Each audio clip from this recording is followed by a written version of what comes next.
Well, good morning, Delphus Trinity, our friends in surrounding neighborhoods, and really people all over the world. As always, just good to see you all this morning. Hope you are having a great day. We're here in the office just getting ready for what is actually going to be a busy day around here. I was hoping coming out of Easter there might be a couple just days of relaxing, but there's a few things that need to be done. And so we're going to attack those here in just a few minutes. Speaking of Easter, what a great time we've had the last couple Sundays. Our attendance has just been so high. Scuba Sunday on Palm Sunday, and just the participation and the people that were there and the breakfast we got to share together. It was just a wonderful, wonderful time. And again, this past week on Easter Sunday, celebrating the resurrection, the great work that the choir did with their musical part of the program, and seeing just the place packed is a wonderful thing. Now, we know that every year attendance goes up at Easter time, it always does. But I was reading something just yesterday about how churches all around the country experienced a greater than usual spike this Easter. And I think it's just because people are looking for something and realizing that what we really need is a turn back to God. And so I'm excited by all the people that were there, this time we had. I hope you enjoyed your Easter baskets after church.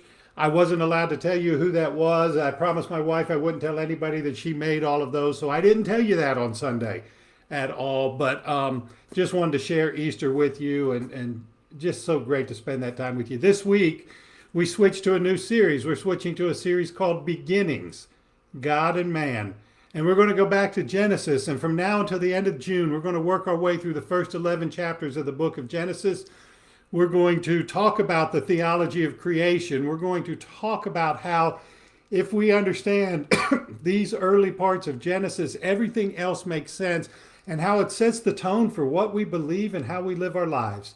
And so I'm really looking forward to getting back to that. I'll be working with you this week. We'll be studying through some preliminary information and working through the first 23 verses, Lord willing, time allowing, of the first chapter of Genesis.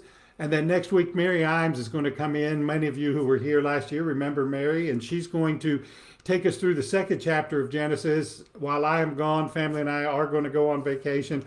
And then I'm going to come back the next week, and we're going to finish up with the first chapter before getting into the rest of Genesis. And also, you just need to come to see the incredible stage that Becky set up for us back there.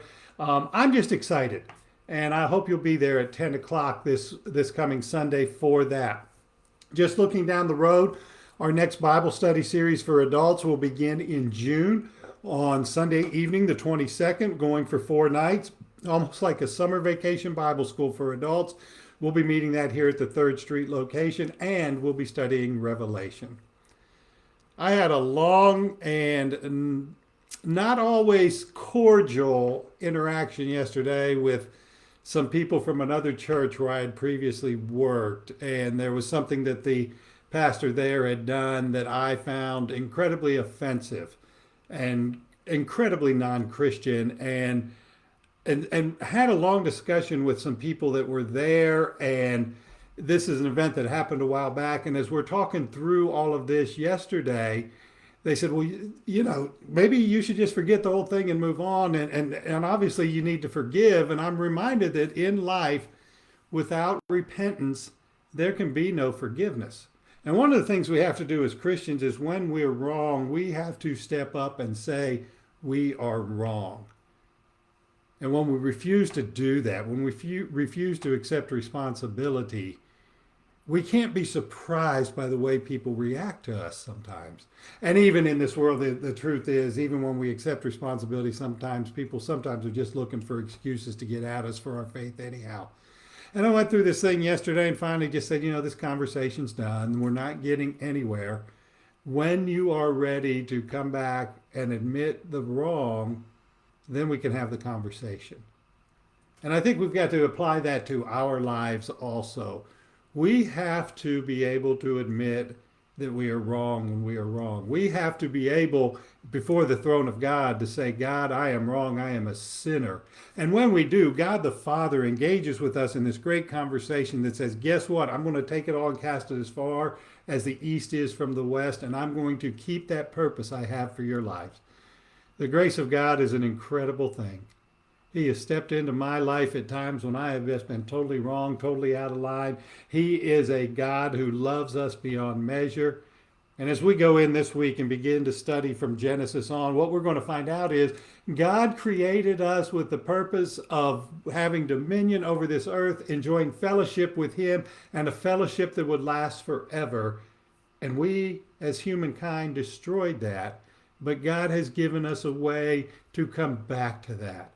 I'm excited about what we're going to look like at in the weeks ahead, and to study this series with you, and to look at the fact that we can have relationship restored with God and with each other. And I look forward to seeing you Sunday morning, 10 a.m. for worship. God bless you. Have a wonderful week.